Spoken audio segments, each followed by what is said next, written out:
Sherlock Holmes et la mariée qui n'a jamais vieilli. Un mystère original dans le style de Sir Arthur Conan Doyle.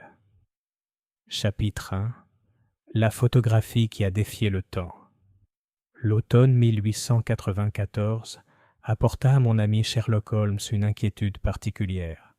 Le grand détective était resté sans affaires significatives pendant près de 15 jours, et j'observais avec une inquiétude croissante les signes révélateurs de son oisiveté forcée. Le violon joué à des heures indues, les expériences chimiques qui emplissaient notre logement de Baker Street de vapeurs nocives, et, plus inquiétant encore, les regards occasionnels qu'il jetait vers le tiroir où il conservait sa solution à 7%. C'est un jeudi matin particulièrement maussade, avec le brouillard de novembre pressant nos fenêtres comme une chose grise et sensible, que notre salut est arrivé sous la forme du cou hésitant de Madame Hudson à notre porte. « Messieurs, dit-elle, son expression habituellement calme trahissant une pointe de perplexité, il y a une dame en bas qui insiste pour voir M. Holmes immédiatement. Elle paraît très affligée, même si, je dois le dire, elle présente un aspect des plus inhabituels. » Holmes, affalé sur sa chaise, les doigts croisés sous le menton, se redressa avec la vigilance d'un chien qui flaire une piste. « Inhabituel en quoi, Madame Hudson ? » « Eh bien, monsieur, c'est difficile à expliquer. Elle prétend être Madame Pemberton, c'est-à-dire la veuve de feu, le colonel Pemberton, du service indien, mais elle ne paraît pas avoir plus de 25 ans, bien que je me souvienne distinctement de l'avoir rencontrée lors de vos fiançailles il y a 3 ans, où elle semblait avoir au moins 40 ans. » J'ai vu les yeux gris de Holmes s'éclairer d'intérêt. « Très intrigant. Je vous en prie, faites entrer cette dame immédiatement. » Quelques instants plus tard, nous entendîmes un léger bruissement de soie sur l'escalier, et une femme entra, d'une allure des plus remarquables. Comme Madame Hudson l'avait remarqué, elle semblait dans la fleur de l'âge, avec des cheveux auburn coiffés à la mode, une peau claire, intacte, et l'allure d'une personne n'ayant connu ni difficulté ni âge avancé. Pourtant, il y avait dans son regard une profondeur d'expérience, un poids de tristesse, qui trahissait une connaissance du monde bien plus longue que ne le laissait supposer son jeune visage. « Monsieur Holmes, » commença-t-elle, sa voix portant l'accent raffiné des classes éduquées, bien que tremblante d'émotions contenues, « je suis venue vous voir parce que je crains de devenir folle, ou pire encore, d'être victime d'une tromperie élaborée et malveillante. » Holmes fit un geste vers la chaise en face de la sienne. « Veuillez vous asseoir, madame, et nous faire l'honneur de vous présenter votre exposé. J'avoue que votre cas a déjà présenté plusieurs points d'un intérêt considérable, même si vous n'avez pas encore dit un mot sur votre difficulté réelle. » Elle s'installa avec une grâce et une précision remarquables, même si je remarquai que ses mains tremblaient tandis qu'elle arrangeait ses jupes. « Je suis, ou plutôt, j'étais, Madame Evangeline Pemberton, veuve du colonel Reginald Pemberton, ancien membre du service indien de Sa Majesté. Mon mari est mort de la fièvre il y a 2 ans à Calcutta, et je suis retourné à Londres pour régler ses affaires et m'y installer à nouveau. »« Et quelle est la nature de votre difficulté actuelle ?» demanda Holmes, les doigts déjà tendus vers son carnet. Madame Pemberton, si c'était bien son nom, tira une photo de son réticule, les mains visiblement tremblantes. « Cette photo a été prise lors de mon mariage avec le colonel, il y a 15 ans, alors que j'avais 23 ans. Je fouillais récemment dans les affaires de mon défunt mari lorsque je l'ai découverte parmi ses papiers. » Elle tendit la photographie à Holmes, qui l'examina avec son intensité habituelle avant de me la passer. Je me retrouvais face à une image qui semblait se moquer des lois mêmes de la nature. La mariée sur la photographie était identique en tout point à la femme assise devant nous, non seulement semblable, mais absolument, incroyablement identique. Même courbe des lèvres, même disposition des traits, même expression de contentement tranquille. « Remarquable, » murmurai-je, incapable de cacher mon étonnement. « Vous commencez à comprendre ma situation, docteur Watson, » dit notre visiteur. « D'après cette photo, je devrais avoir 38 ans. Pourtant, je suis exactement comme le jour de mon mariage, sans une ride sur mon visage, sans un cheveu gris. Quand je me regarde dans le miroir, je vois une femme de 23 ans. Quand je consulte mes papiers, ils confirment que j'ai 38 ans. Les domestiques qui me connaissaient avant mon départ pour l'Inde jurent que je n'ai pas pris une ride, tandis que ceux qui me rencontrent pour la première fois pensent que je sors à peine de la salle de classe. Holmes se pencha en avant, les yeux brillants de l'intérêt vif qui marque toujours le début d'une affaire fascinante. Vous dites que ce curieux incident n'a été porté à votre attention que récemment? En effet, monsieur Holmes. En Inde, on est tellement préoccupé par la lutte quotidienne contre le climat et la maladie que des vanités comme l'apparence semblent sans importance. Ce n'est qu'à mon retour dans la société londonienne que j'ai commencé à remarquer les regards, les conversations chuchotées, les regards franchement perplexes de ceux qui m'avaient connu avant mon mariage. Et quelle explication proposez-vous à ce phénomène? Le sang-froid de Madame Pemberton finit par se briser et les larmes lui montèrent aux yeux. Je n'en ai aucun, monsieur. J'ai consulté des médecins qui ne trouvent rien d'anormal à ma santé. J'ai parlé à des ecclésiastiques qui m'ont suggéré d'examiner ma conscience pour déceler un grave péché qui aurait pu m'attirer cette malédiction. J'ai même, et j'ai honte de l'admettre, consulté des praticiens de ce qu'ils appellent les sciences occultes, qui parlent de pactes avec des forces obscures et de paiements exigés pour une préservation contre nature. Intéressant, songea Holmes. Et lors de ces consultations, quelqu'un a-t-il suggéré une explication pratique à votre état?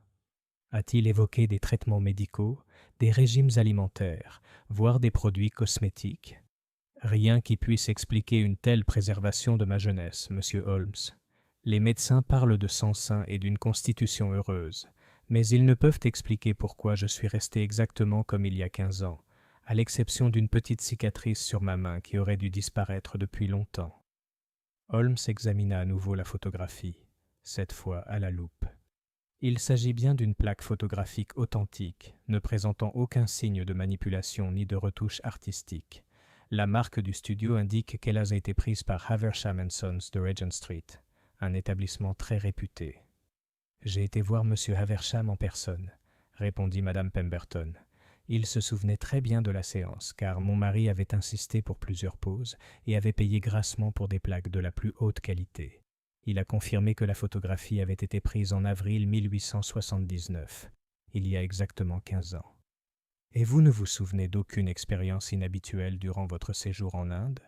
Aucune rencontre avec des mystiques locaux, aucune consommation de remèdes locaux, aucune exposition à des substances ou pratiques inhabituelles? Rien qui ne soit inhabituel pour une famille anglaise vivant dans les stations de montagne, monsieur Holmes. Nous fréquentions presque exclusivement la société européenne, prenions les précautions d'usage contre les maladies et vivions tranquillement selon les coutumes du service.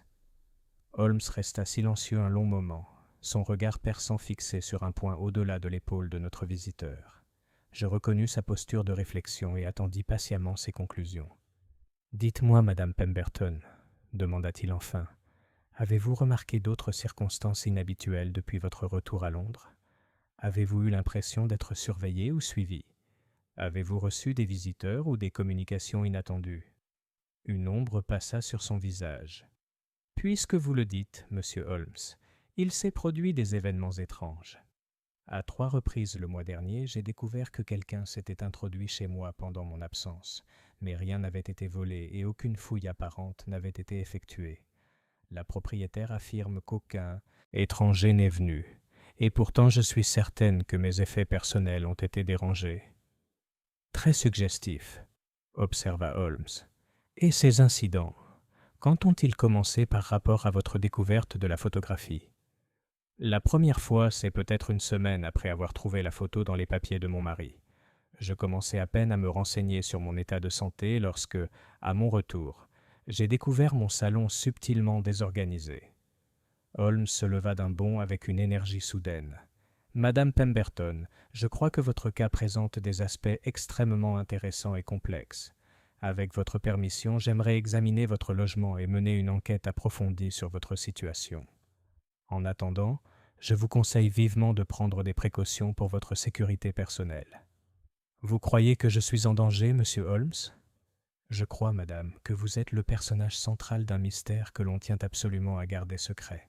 Reste à savoir si cela vous met en danger physique, mais la prudence est de mise. » Alors que notre visiteuse s'apprêtait à partir, ayant convenu de nous retrouver à son logement le lendemain matin, je me suis retrouvé profondément intrigué par le problème singulier qu'elle avait présenté.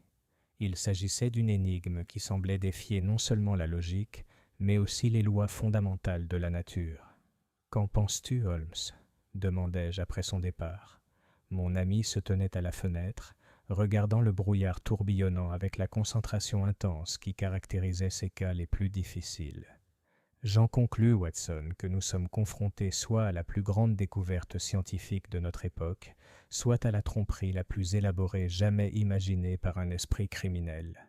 Dans les deux cas, nous sommes assurés d'un divertissement de premier ordre. Il se détourna de la fenêtre avec un sourire que j'avais appris à associer à ses enquêtes les plus complexes et les plus dangereuses. « Prends ton revolver, mon cher.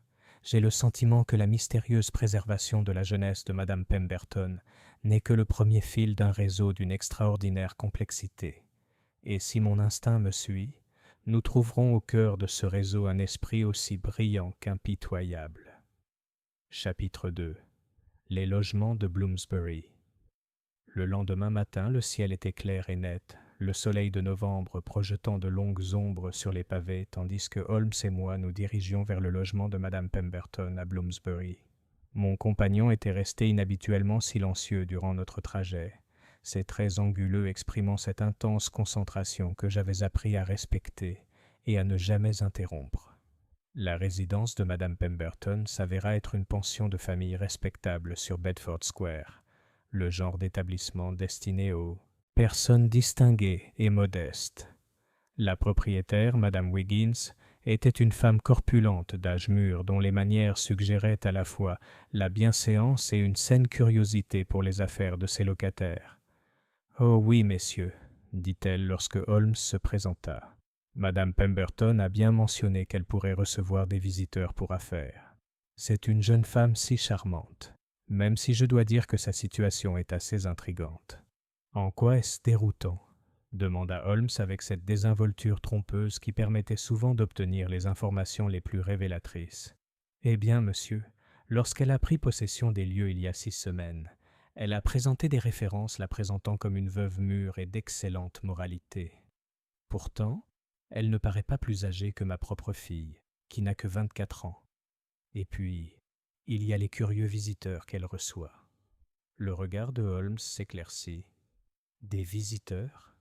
Madame Pemberton n'a pas mentionné de visiteurs réguliers. »« Oh, pas vraiment, monsieur, et je ne crois pas qu'elle en soit consciente. Voyez-vous, à 3 reprises, j'ai remarqué un monsieur qui flânait sur la place, toujours placé de façon à pouvoir observer la maison. Un homme bien habillé, à l'allure militaire, même s'il prend grand soin de rester discret. Et à 2 reprises, j'ai trouvé des preuves que quelqu'un avait tenté d'examiner la serrure de la porte d'entrée. Pouvez-vous décrire ce monsieur plus précisément ? Grand et mince, monsieur, avec des favoris grisonnants, et le teint que l'on acquiert sous les climats tropicaux. Il se tient comme un militaire, et ses yeux, d'un bleu très pâle, évoquent un faucon guettant sa proie. Madame Pemberton apparut à cet instant, ayant entendu nos voix dans le hall d'entrée. À la lumière du jour, son apparence remarquable était encore plus frappante. Elle portait une simple robe du matin en laine bleu foncé, digne de son veuvage, mais son visage exprimait toute la vigueur et la vitalité de la jeunesse. L'effet était profondément troublant, comme si le temps lui-même s'était suspendu à ses côtés. « Messieurs, c'est gentil de votre part d'être venus. J'ai préparé du thé dans mon salon, où nous pourrons discuter en privé. » Son logement se composait de 2 pièces au rez-de-chaussée, un modeste salon meublé dans le style d'il y a 20 ans et une chambre que nous apercevions par la porte entr'ouverte. Le salon présentait des traces d'occupation récente, livres, correspondances et effets personnels rangés avec le soin de quelqu'un qui s'installe dans un nouveau foyer. Mais il y avait quelque chose de subtilement anormal dans ce décor que je ne pus identifier immédiatement. Holmes, cependant, n'eut besoin que d'un instant d'observation pour que ses yeux perçants se livrent à un examen systématique. Il se déplaçait dans la pièce avec l'intensité concentrée d'un chien de chasse, s'arrêtant pour examiner les fermetures des fenêtres, la disposition des meubles et l'état de divers objets. Madame Pemberton, dit-il, vous avez mentionné que vous soupçonniez que quelqu'un était entré dans ces pièces pendant votre absence. Pouvez-vous nous expliquer plus précisément ce qui vous a amené à cette conclusion? Plusieurs petites choses, monsieur Holmes. Ma correspondance que je garde dans ce bureau avait été dérangée, pas fouillée, vous comprenez, mais réorganisée avec de subtiles modifications par rapport à mes habitudes. Des livres avaient été remis sur l'étagère dans des positions légèrement différentes. Le plus révélateur, c'est qu'un petit napperon en dentelle que je place toujours à un angle particulier sous la lampe avait été déplacé. Holmes hocha la tête d'un air approbateur.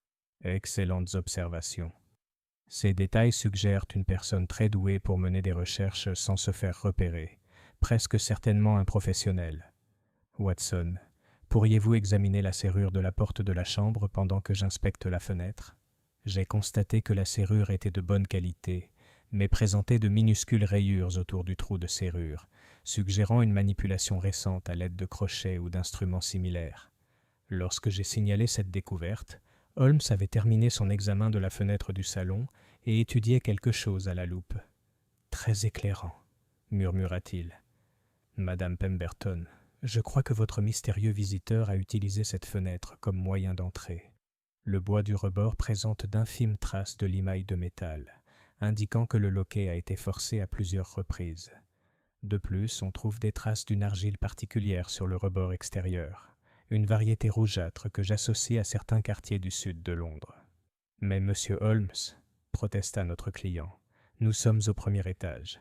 Il faudrait sûrement une grande habileté et une préparation considérable pour entrer par cette fenêtre. » En effet, ce serait le cas. L'habileté d'un cambrioleur professionnel, ou peut-être d'une personne ayant suivi une formation militaire dans ce domaine. La précision de ces recherches, combinée au fait qu'aucun objet n'a été volé, suggère que votre visiteur recherchait quelque chose de très précis. Holmes s'intéressa aux effets personnels de Madame Pemberton, les examinant avec la minutie méthodique qui caractérisait chaque enquête. Il consacra un temps considérable à étudier sa correspondance, avec sa permission, et prit des notes précises sur les dates et l'origine de diverses lettres. « Je constate, dit-il, que vous avez reçu plusieurs communications d'Inde depuis votre retour à Londres. Sont-elles de la part d'amis ou de proches de votre défunt, mari, émanant principalement des agents du régiment, concernant des questions financières, la pension du colonel, les dettes impayées, etc. Il y avait aussi quelques lettres d'épouses d'autres officiers, exprimant leurs condoléances et partageant des nouvelles de connaissances communes. Et rien qui ne vous ait semblé inhabituel dans le ton ou le contenu. Rien, monsieur Holmes. Je dois cependant admettre que les affaires de mon mari en Inde étaient plus complexes que je ne le pensais. Il aurait fait plusieurs investissements et accords commerciaux dont j'ignorais tout de son vivant. Holmes haussa légèrement les sourcils. Quel genre d'investissement?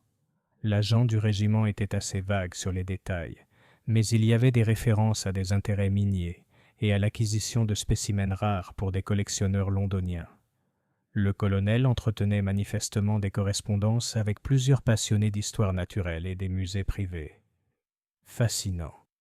Et ses intérêts commerciaux étaient-ils rentables? Apparemment oui. Mon mari m'a laissé un bien meilleur patrimoine que prévu, même si l'agent a indiqué que certains investissements étaient inhabituels et pourraient n'apprendre du temps à être liquidés. Holmes prit des notes supplémentaires, puis reporta son attention sur la photographie qui avait initialement attiré notre attention sur Madame Pemberton. Il l'examina à nouveau à la loupe, accordant une attention particulière aux détails de l'arrière-plan et à la qualité de l'image elle-même. « Madame Pemberton, j'aimerais visiter le studio photographique où cette image a été créée. Monsieur Haversham a peut-être conservé d'autres plaques ou documents qui pourraient s'avérer éclairants. En attendant, je vous recommande vivement de vous loger ailleurs, au moins temporairement. Croyez-vous vraiment que je suis en danger, monsieur Holmes? Je crois que vous faites l'objet d'un vif intérêt de la part de quelqu'un qui a déjà fait preuve d'une grande compétence et d'une grande détermination dans l'enquête sur votre situation. Reste à savoir si cet intérêt représente une menace directe pour votre personne, mais je préfère ne pas vérifier cette hypothèse. » Alors que nous nous apprêtions à partir, Holmes s'arrêta sur le seuil et se tourna vers notre cliente. « Une dernière question, Madame Pemberton. Durant votre séjour en Inde, votre mari a-t-il jamais mentionné avoir rencontré quelque chose d'inhabituel dans le cadre de ses relations d'affaires? A-t-il fait allusion à des découvertes ou des acquisitions susceptibles de présenter un intérêt scientifique particulier? Une ombre passa sur ses traits. Puisque vous le dites, monsieur Holmes, le colonel parlait parfois de certains spécimens botaniques qu'il avait acquis pour des clients londoniens. Il était particulièrement enthousiasmé par certaines plantes découvertes dans les collines et par leurs applications médicales potentielles. Mais il était toujours assez discret sur les détails, affirmant que ses clients accordaient de plus d'importance à leur vie privée. Et ses clients, a-t-il déjà mentionné leur nom? Un seul, et en passant. Un certain docteur Vernam, qu'il décrit comme un brillant chercheur aux théories non conventionnelles sur les processus de vieillissement et de régénération cellulaire. La réaction de Holmes à ce nom fut immédiate et saisissante. Son corps tout entier semblait en alerte, tel un chien de chasse qui a repéré une piste, et je vis ses yeux gris se plisser sous l'effet d'une intense concentration. « Docteur Marcus Vernam ?» demanda-t-il sèchement. « Je crois que c'était son nom, oui. Le connaissez-vous, monsieur Holmes? » Tout à fait, madame Pemberton. Le docteur Vernam est une figure très controversée de la communauté scientifique londonienne. C'est un brillant biochimiste dont les théories sur la prolongation de la vie l'ont rendu à la fois célèbre et tristement célèbre. Si votre mari a participé à l'obtention de spécimens pour les recherches du docteur Vernam, alors je commence à entrevoir les contours d'un cas des plus extraordinaires. Alors que nous quittions le logement de madame Pemberton, après avoir pris des dispositions pour qu'elle réside temporairement dans un hôtel recommandé par Holmes, je me suis retrouvé profondément intrigué par ce dernier développement. « Holmes, dis-je tandis que notre fiacre nous ramenait vers Baker Street, vous ne croyez tout de même pas que ce docteur Vernam a découvert un moyen d'arrêter le processus de vieillissement? » Mon ami resta silencieux pendant un long moment, son profil aigu gravé contre la fenêtre, tandis qu'il contemplait les rues animées de Londres.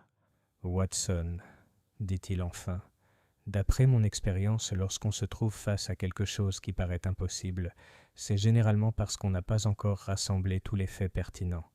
L'état de madame Pemberton est certes extraordinaire, mais je soupçonne que l'explication, lorsque nous la découvrirons, se révélera fondée sur la science plutôt que sur des forces surnaturelles. Et pourtant, les implications, ces résultats sont stupéfiants, je vous l'accorde. Si le docteur Vernam a effectivement réalisé une avancée majeure dans la science du vieillissement, alors nous avons affaire à une découverte qui pourrait révolutionner l'existence humaine. Une telle connaissance vaudrait n'importe quel prix, et des hommes ont tué pour bien moins. Le reste du trajet s'est déroulé dans un silence contemplatif, chacun absorbé par la réflexion sur l'affaire remarquable qui nous était tombée entre les mains. Alors que notre taxi tournait au coin de Baker Street, Holmes m'a soudain saisi le bras. « Watson, observez l'homme debout sous le lampadaire en face de notre logement. Remarquez son allure, militaire, son teint tropical et surtout ses yeux bleu pâle. Je suivis son regard et aperçus un homme grand et mince d'une 50aine d'années, impeccablement vêtu, mais avec la sérénité alerte de quelqu'un habitué à observer et à attendre. Alors que notre taxi approchait, il recula dans l'ombre, mais non sans avoir remarqué l'intensité de son regard de faucon fixé sur notre véhicule. « Notre mystérieux observateur de Bloomsbury ?» ai-je suggéré. « Sans aucun doute. Il semble, mon cher Watson, que notre enquête ait attiré l'attention de forces qui préfèrent rester cachées. Le jeu, comme on dit, est en marche. » Chapitre 3. Les preuves photographiques. Notre visite au studio Haversham & Sons, sur Regent Street, s'est avérée aussi enrichissante que Holmes l'avait espéré, mais pas de la manière dont nous l'avions espéré. Le studio occupait un élégant bâtiment géorgien, aménagé pour répondre aux exigences de l'art du photographe. De grandes fenêtres orientées au nord offraient un éclairage optimal, et plusieurs pièces étaient aménagées pour offrir un cadre élégant au portrait. Monsieur Cornelius Haversham, le propriétaire, était un homme distingué d'une 60aine d'années, doté des manières soignées et de l'œil perçant qui caractérisait sa profession. Il nous reçut dans son bureau privé, entouré de ses plus belles œuvres, portraits de nobles, d'officiers et de personnalités de la société londonienne. « Messieurs, dit-il après que Holmes eut expliqué la nature générale de notre enquête, je me souviens très bien de la commission Pemberton, car ses exigences étaient quelque peu inhabituelles. Le colonel était très exigeant sur les spécifications techniques et insistait sur des expositions multiples, utilisant différentes méthodes. « Des méthodes différentes ?» demanda Holmes. En effet. Outre les portraits classiques, il m'a demandé d'expérimenter certaines techniques plus récentes pour capturer les détails les plus fins. Il était particulièrement intéressé par ce qu'il appelait la documentation scientifique de certaines caractéristiques physiques. Très inhabituel pour un portrait de mariage, mais il a payé généreusement ce travail supplémentaire. M. Haversham sortit un important portefeuille en cuir d'un meuble derrière son bureau. Je conserve des archives complètes de toutes mes commandes, y compris les planches et épreuves originales. La séance de Pemberton était suffisamment longue pour mériter un dossier à part entière. En ouvrant le portfolio, j'ai été frappé par l'exhaustivité de sa documentation. Outre le portrait de mariage que nous avions déjà vu, il y avait de multiples images des mariés, prises sous différents angles et sous différentes conditions d'éclairage. Plus remarquable encore, plusieurs photographies semblaient se concentrer exclusivement sur des détails précis. Les mains de la mariée, la courbe de son cou, la disposition précise de ses traits. « Une minutie extraordinaire », observa Holmes. « Ce niveau de documentation était-il typique de vos commandes de mariage ?»« Pas du tout, monsieur Holmes. Le colonel a expliqué que les photographies avaient un double objectif. Commémorer le mariage, certes, mais aussi créer ce qu'il appelait un enregistrement scientifique permanent de l'apparence de sa future épouse. Il a évoqué l'intérêt de ces images pour certains collègues chercheurs, tout en restant assez vague quant à leurs applications spécifiques. Holmes examinait chaque photographie avec un soin méticuleux, prenant des notes et demandant occasionnellement à M. Haversham d'utiliser son équipement de grossissement professionnel. J'ai constaté qu'il accordait une attention particulière aux images mettant en valeur des détails physiques précis, les comparant régulièrement aux portraits standards. « Monsieur Haversham, dit-il, pourriez-vous m'expliquer les aspects techniques de ces photographies de détail ? Elles semblent d'une clarté et d'une définition exceptionnelles. Ah oui, le colonel a insisté à ce sujet. Il m'a fourni des préparations chimiques spécialisées qui, selon lui, amélioreraient la définition et la permanence des images. Des composés plutôt exotiques, m'a-t-il dit, acquis grâce à ses contacts militaires en Inde. « Des préparations chimiques ?» La voix de Holmes s'accentua, marquée par l'intérêt. En effet, 3 solutions différentes devaient être utilisées pour le développement. Le colonel m'a assuré qu'elles étaient parfaitement sûres, tout en exigeant que je porte des gants et que je maintienne une excellente ventilation pendant leur utilisation.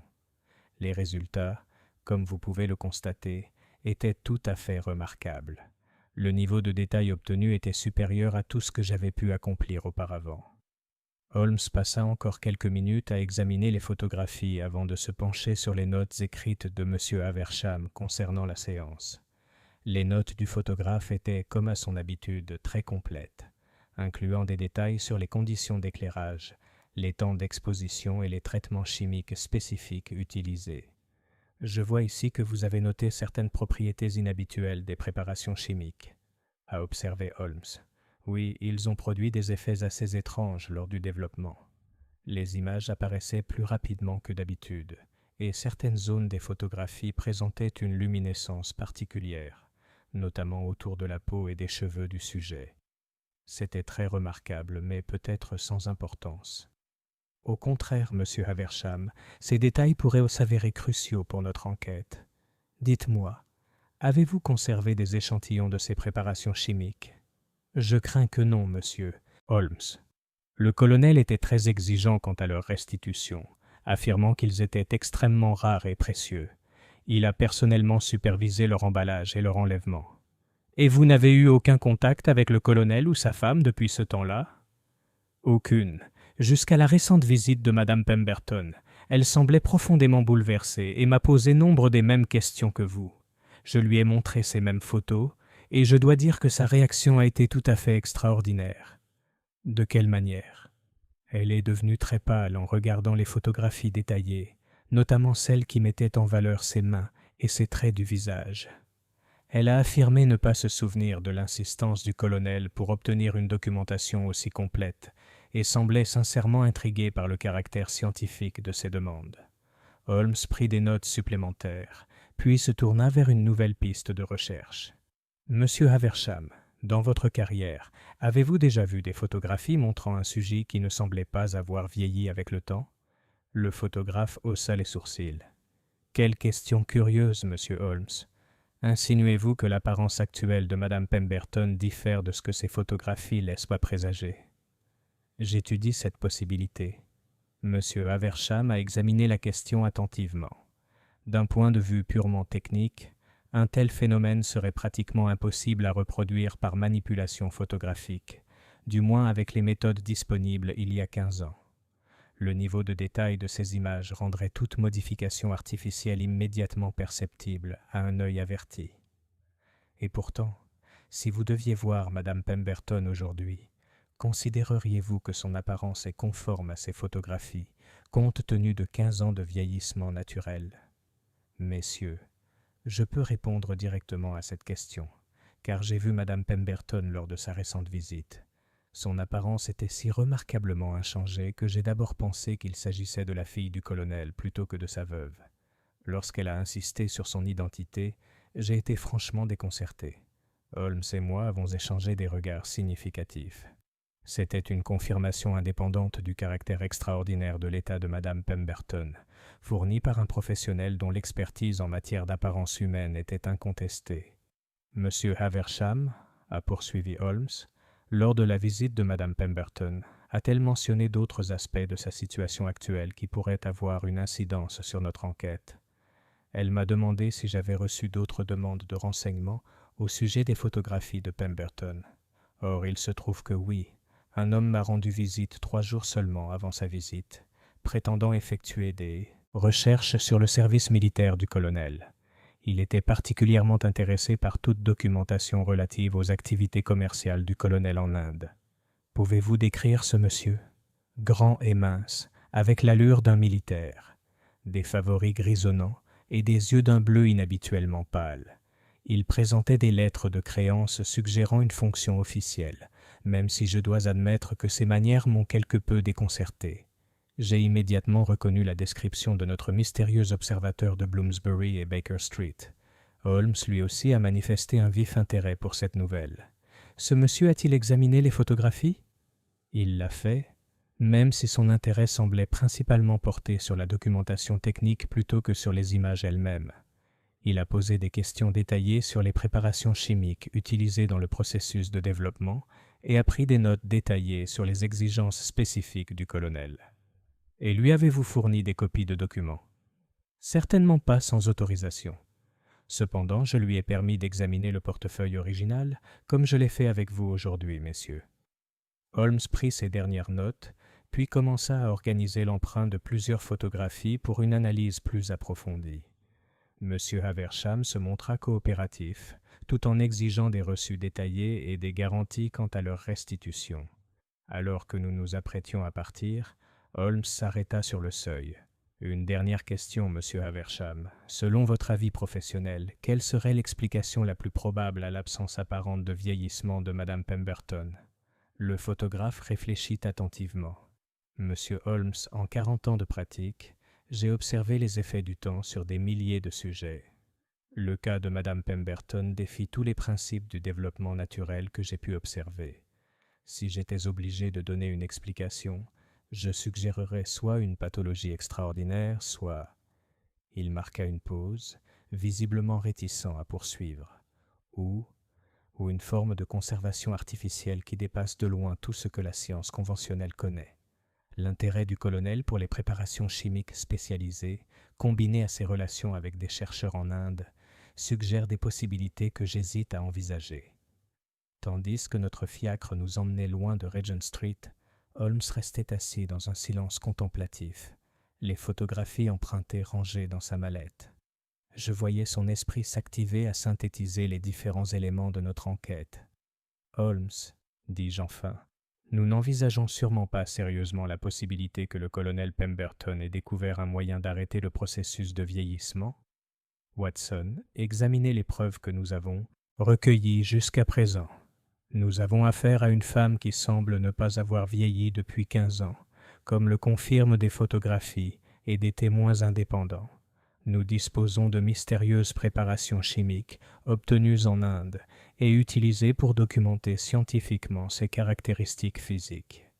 Nous avons des liens avec le docteur Marcus Vernam, dont les recherches portent précisément sur les processus de vieillissement et de régénération cellulaire. Enfin, des personnes inconnues effectuent des surveillances et des perquisitions professionnelles, ce qui suggère que de puissants intérêts sont en jeu.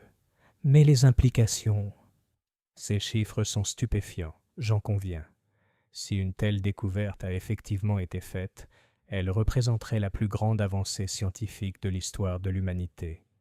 Les répercussions sociales, économiques et politiques seraient incalculables. Et les dangers ? Holmes se tourna vers moi avec ce sourire sinistre que j'avais appris à associer à nos cas les plus périlleux. Imaginez, Watson, ce que feraient les hommes pour posséder le secret de la jeunesse éternelle. Imaginez les gouvernements, les organisations criminelles, les particuliers qui ne reculeraient devant rien pour acquérir un tel savoir. Si notre théorie est correcte, alors Madame Pemberton n'est pas seulement la victime d'un étrange problème médical, elle est la preuve vivante d'une découverte qui pourrait transformer le monde. Et nous sommes apparemment la seule chose qui se dresse entre elle et ceux qui voudraient exploiter ses connaissances. Exactement, mon cher ami. C'est pourquoi notre prochaine étape doit être d'approcher avec prudence le docteur Marcus Vernam lui-même. S'il détient la clé de ce mystère, alors nous devons agir avec la plus grande prudence. Chapitre 4. Le mystérieux docteur Vernam. La résidence et le laboratoire du docteur Marcus Vernam occupaient une imposante maison de ville du quartier chic de Marylebone, bien que l'extérieur du bâtiment ne laissait guère présager des travaux extraordinaires qui y auraient été menés.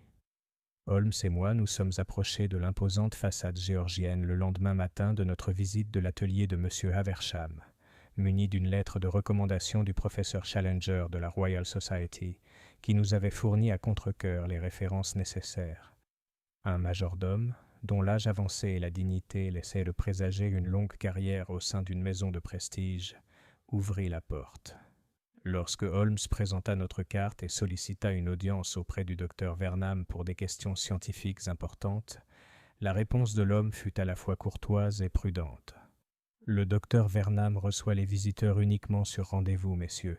Cependant, si vous souhaitez patienter dans le petit salon, je lui demanderai s'il peut vous accorder quelques instants. » On nous fit entrer dans une pièce élégamment aménagée, étrange mélange de salon et de musée. Les murs étaient tapissés de vitrines contenant ce qui semblait être des spécimens botaniques d'une extraordinaire variété, dont beaucoup m'étaient inconnus malgré ma formation médicale. Le plus frappant était la présence de plusieurs échantillons préservés, qui semblaient rayonner d'une luminescence intérieure, comme imprégnés d'une forme d'énergie vitale, même à l'état préservé. Holmes entreprit immédiatement un examen systématique de ces spécimens, son œil perçant remarquant des détails qui auraient échappé à une observation superficielle. Je l'observais particulièrement attentif aux petites étiquettes indiquant l'origine géographique de divers spécimens, dont beaucoup portaient des mentions telles que « Hill Country, Bengal » et « collecté par R. Pemberton, 1890 à 1893 ». « Watson », murmura-t-il, observez l'état de conservation remarquable de ces échantillons botaniques. Remarquez particulièrement les spécimens dans la vitrine d'angle. Ils paraissent aussi frais que s'ils avaient été récoltés hier, et pourtant les dates indiquent qu'ils ont été conservés pendant plusieurs années. Avant que je puisse répondre, nous entendîmes des pas mesurés approcher, et le docteur Marcus Vernam en personne entra dans le petit salon. C'était un homme d'environ 55 ans, grand et mince, au teint pâle, comme s'il passait peu de temps au soleil. Son trait le plus frappant était ses yeux, gris pâle, presque incolore, et d'une intensité qui semblait regarder à travers plutôt que vers son interlocuteur. « Messieurs, dit-il d'une voix cultivée, légèrement marquée par un accent continental, je comprends que vous souhaitiez me consulter sur des questions scientifiques. J'avoue que votre réputation vous précède, monsieur Holmes, même si je ne peux imaginer quel aspect de mes recherches pourrait nécessiter l'attention d'un détective consultant. » Holmes inclina la tête avec courtoisie. « Docteur Vernam, nous étudions certaines circonstances inhabituelles qui semblent relever de votre domaine d'expertise. Plus précisément, nous nous intéressons à la possibilité théorique de retarder ou d'arrêter significativement les processus naturels de vieillissement chez l'homme. » J'observai que la réaction du docteur Vernam à cette question était soigneusement contrôlée, mais que son regard pâle brillait d'un intérêt manifeste. « Voilà une question fascinante, monsieur Holmes. Puis-je vous demander ce qui a suscité une telle spéculation ? Nous avons rencontré un cas qui semble présenter des caractéristiques incompatibles avec la compréhension conventionnelle du développement humain. Avant de tirer des conclusions, nous avons souhaité consulter les plus hautes autorités en la matière. » Le docteur Vernam nous fit signe de nous asseoir, puis prit place derrière un impressionnant bureau en acajou, recouvert de revues scientifiques et de documents de recherche. « Messieurs, les processus de vieillissement et de régénération cellulaire ont été l'objet de mon travail ces 20 dernières années. Je peux vous assurer que, malgré des progrès significatifs dans la compréhension de ces mécanismes, l'arrêt complet du vieillissement chez l'homme reste hors de portée des connaissances scientifiques actuelles. Et pourtant, a observé Holmes, vos recherches auraient obtenu des résultats remarquables en prolongeant la durée de vie naturelle de divers sujets de laboratoire. C'est vrai, dans certaines limites. J'ai réussi à prolonger la durée de vie active de plusieurs espèces jusqu'à 300%, grâce à l'application de certains extraits botaniques combinés à des conditions environnementales contrôlées. Cependant, l'extrapolation de ces techniques à l'homme présente des défis peut-être insurmontables. Quel genre de défis ? Le docteur Vernam se leva et se dirigea vers l'une de ses vitrines à spécimens, en sortant une petite fiole contenant ce qui semblait être un liquide vert luminescent. Le principal obstacle, messieurs, réside dans la complexité de la physiologie humaine par rapport à celle des organismes inférieurs. Les composés botaniques que j'ai découverts, principalement à partir de spécimens collectés dans les régions reculées de l'Inde, semblent posséder des propriétés régénératrices cellulaires tout simplement miraculeuses. Cependant, leur application à l'homme nécessiterait non seulement les composés eux-mêmes, mais aussi une compréhension approfondie de leur interaction avec le métabolisme humain. Holmes se pencha en avant, visiblement intéressé. « Et ces spécimens indiens ? Je suppose qu'ils ont été obtenus grâce à des contacts militaires dans cette région ? » En effet, j'ai eu la chance d'établir une correspondance avec plusieurs officiers du service indien de Sa Majesté, qui partagent mon intérêt pour la recherche botanique. Ils m'ont donné accès à des variétés de plantes inconnues de la science européenne, dont beaucoup possèdent des propriétés qui remettent en question notre compréhension actuelle des processus biologiques. L'un de ces correspondants aurait-il pu être le colonel Reginald Pemberton ? L'effet de cette question sur le docteur Vernam fut immédiat et spectaculaire. La fiole lui glissa des doigts, se brisa sur le sol et libéra dans l'air un parfum singulier et sucré. Son teint pâle devint encore plus cendré, et j'observai un léger tremblement dans ses mains, tandis qu'il se penchait pour ramasser le verre brisé. « Le colonel Pemberton, dit-il prudemment, était vraiment l'un de mes correspondants les plus précieux. Sa mort a été une perte considérable pour le progrès scientifique. Puis-je vous demander pourquoi vous mentionnez son nom ? Nous enquêtons sur certaines circonstances concernant sa veuve, répondit Holmes avec un flou délibéré. Elle nous a contactés au sujet d'aspects inhabituels des affaires de son défunt mari. Le docteur Vernam avait retrouvé son calme, même si je remarquai qu'il évitait tout contact visuel en jetant le flacon cassé. Madame Pemberton. Oui, une femme charmante. J'ai eu le plaisir de la rencontrer brièvement lors du dernier congé de son mari à Londres, il y a environ 3 ans. J'espère qu'elle est en bonne santé. C'est remarquable, observa Holmes d'un ton sec.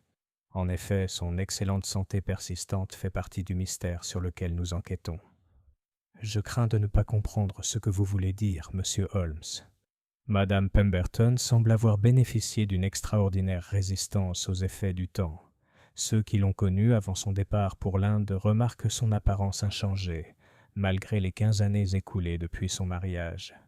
Le docteur Vernam resta silencieux un long moment, ses yeux pâles fixés sur un point lointain, hors de notre vue. Lorsqu'il parla enfin, sa voix exprimait une émotion absente de ses précédentes réponses. « Messieurs, si ce que vous suggérez est vrai, alors Madame Pemberton représente soit le phénomène naturel le plus remarquable de notre époque, soit... » Il marqua une pause, apparemment aux prises avec un conflit intérieur. « Ou alors, demanda doucement Holmes, ou alors elle est l'incarnation même de découvertes qui n'auraient jamais dû voir le jour. Le colonel Pemberton et moi avons échangé de nombreux messages sur les applications théoriques de certains composés botaniques à l'homme. Nos discussions étaient purement théoriques, vous comprenez ?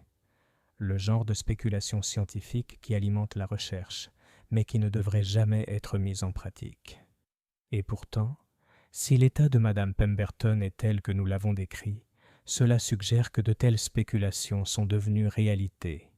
Le docteur Vernam s'installa à son bureau et en sortit un journal relié en cuir, qu'il ouvrit sur une page couverte de formulations chimiques complexes et de notes détaillées. Le colonel Pemberton était convaincu d'avoir trouvé la clé de l'application pratique de mes recherches. Il prétendait avoir découvert dans les collines des composés supplémentaires qui serviraient de catalyseurs, permettant au système humain de traiter et d'utiliser les propriétés régénératrices des spécimens primaires. Vous a-t-il fourni des échantillons de ces catalyseurs ? Il l'a fait, même si je dois souligner que je n'ai jamais consenti à leur utilisation sur des sujets humains.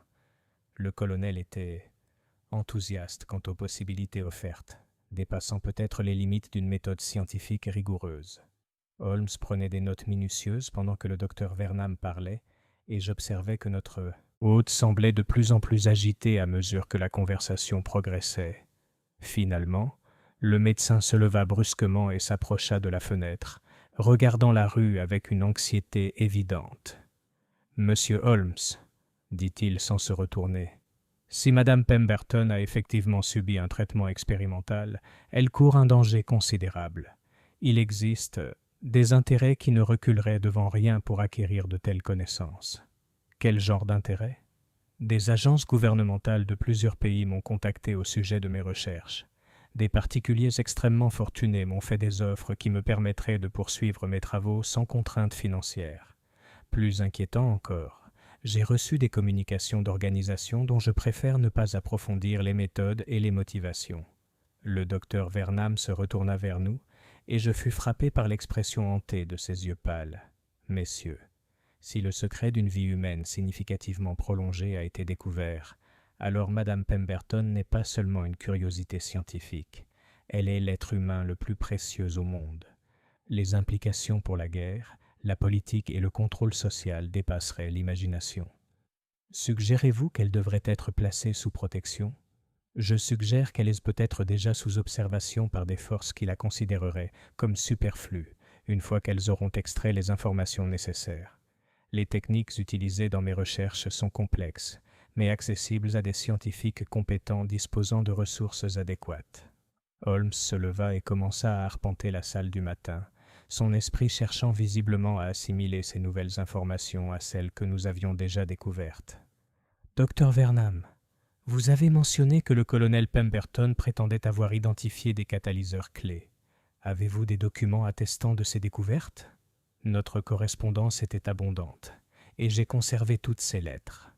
Cependant, je dois vous avertir que les dernières communications du colonel suggéraient qu'il avait dépassé la recherche théorique pour se consacrer à la pratique. Sa dernière lettre, reçue quelques semaines avant que la nouvelle de sa mort n'atteigne Londres, parlait d'essais réussis et de mes préservations définitives obtenues. La préservation permanente de quoi ?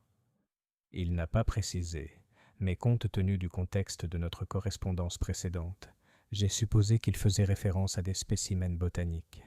Cependant, si l'état de Madame Pemberton est tel que vous le décrivez, Alors il faisait peut-être référence à sa femme, conclut Holmes d'un ton sombre. Le docteur Vernam hocha lentement la tête. Les implications sont stupéfiantes. Si le colonel Pemberton a effectivement soumis sa femme à un traitement expérimental, et si ce traitement s'est avéré efficace, alors elle représente l'aboutissement de décennies de recherches scientifiques. De plus, elle posséderait dans son sang et ses tissus les composés nécessaires à la reproduction du processus. Le silence se fit dans la salle tandis que nous contemplions toutes les terrifiantes possibilités que cela suggérait. Madame Pemberton n'était pas seulement une femme dont l'apparence défiait les lois de la nature. Elle était un véritable réservoir de connaissances capable de révolutionner l'existence humaine, ou, entre de mauvaises mains, de créer des horreurs inimaginables. « Docteur Vernam, » dis-je en brisant le silence, « il doit sûrement y avoir un moyen de protéger Madame Pemberton tout en déterminant la vérité sur son état. Docteur Watson, si mes craintes sont fondées, la protection conventionnelle se révélerait insuffisante. Les forces qui chercheraient à exploiter une telle découverte échappent aux forces de l'ordre classique.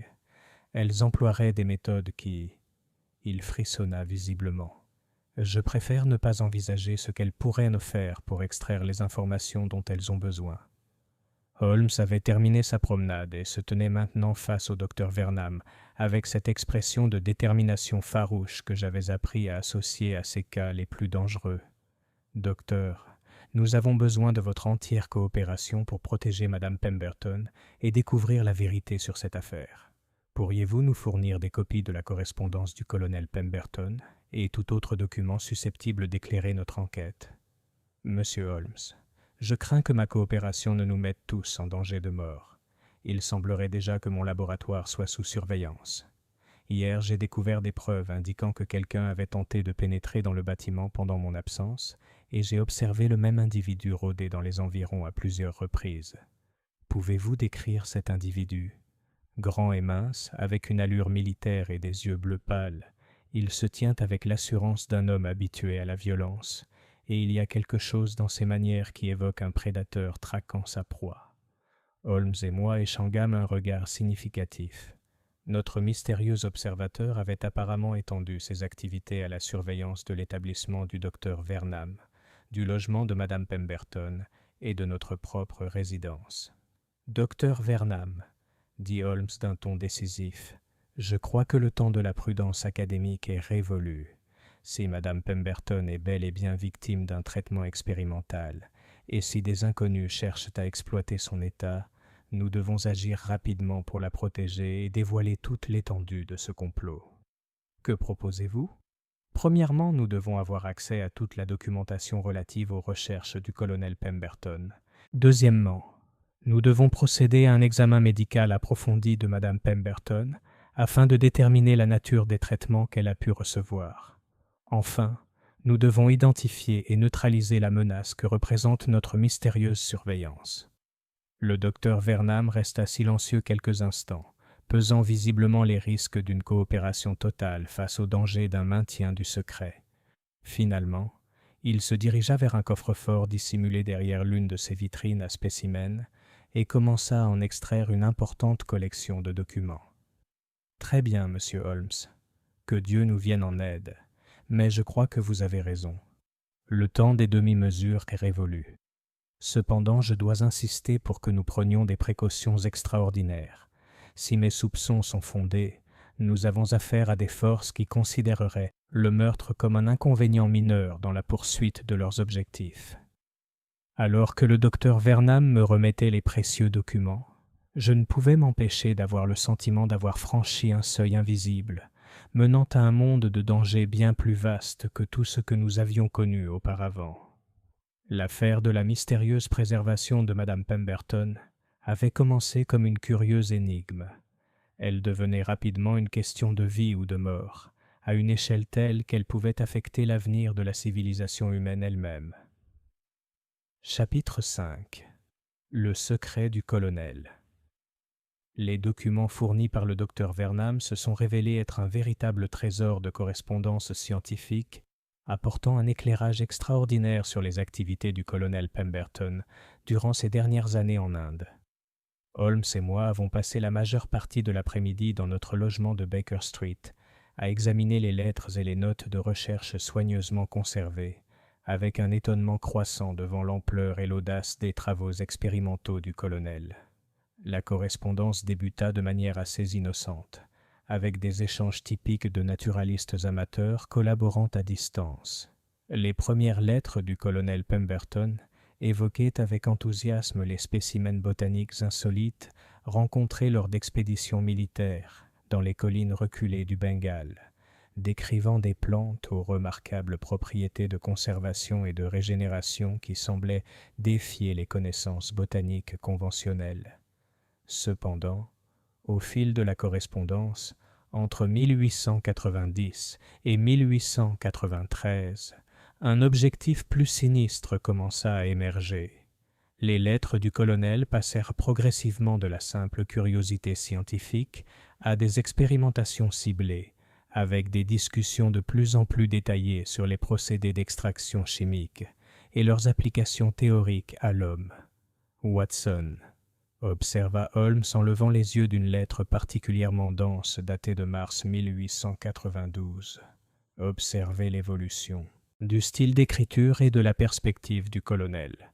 Sa première correspondance témoigne de l'enthousiasme d'un collectionneur amateur. À cette époque, il avait clairement acquis une expertise considérable en biochimie.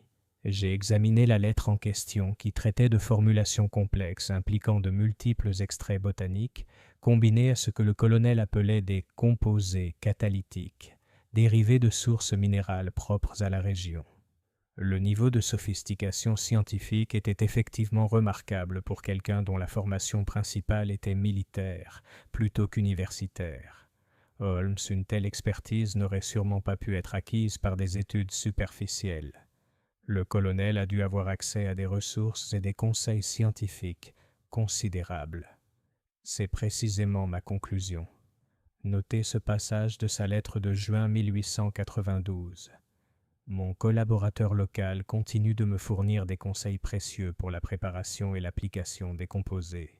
Sa connaissance des méthodes traditionnelles, combinée aux principes scientifiques modernes, a permis des progrès décisifs qui auraient pris des années à réaliser indépendamment.